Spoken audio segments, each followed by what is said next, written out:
if you're going to do the work right, you'll be challenging yourself as an advocate in terms of how you do the work and what your role is in collaborating with these mandated systems and how you interact with those systems in a way that's still empowering to the people who are caught up in a world they don't want to be in. There are very few people in the Child Protective Services system who want to be there, who want to be going to court with a case plan, et cetera, et cetera. And if you're there by their side, how do you stay clear about your advocacy role and your role of empowering that person to look at what her options are when she's in a system where she may have very few options, and that takes time. I think there's a danger in working as an advocate in a court system in not becoming the court advocate rather than the battered woman's advocate. I think that before working in that system, we have to, or whoever's going to do it, has to define what it and who an advocate is, because you can become so part of the system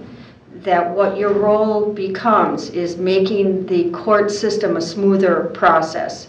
so that what you do is end up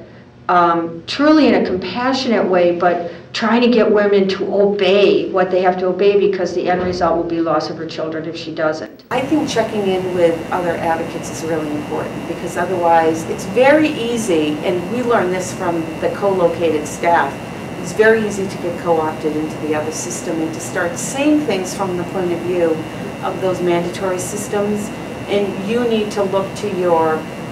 advocacy colleagues to say, oh, gee, I've been thinking this might be a good idea, but something doesn't feel right about it, and be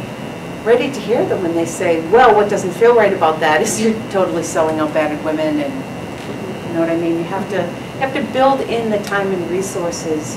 to really challenge yourself and to keep the voice of battered women and their kids at the center of the work that you're doing. I think what's equally important is having court systems people, whether it be judges or commissioners or other court personnel, to really listen to what's happening in women's lives and the context of their lives, so that they can so that the court systems can understand that what's happening to her in that courtroom is only one slice of her life. As a site for Green Book, we have from the beginning actually had survivors as part of pretty much every committee that we've had. I think that's been an important piece for all of us, is always checking back with our survivors on what we're doing, decisions we're making, and getting their feedback and input.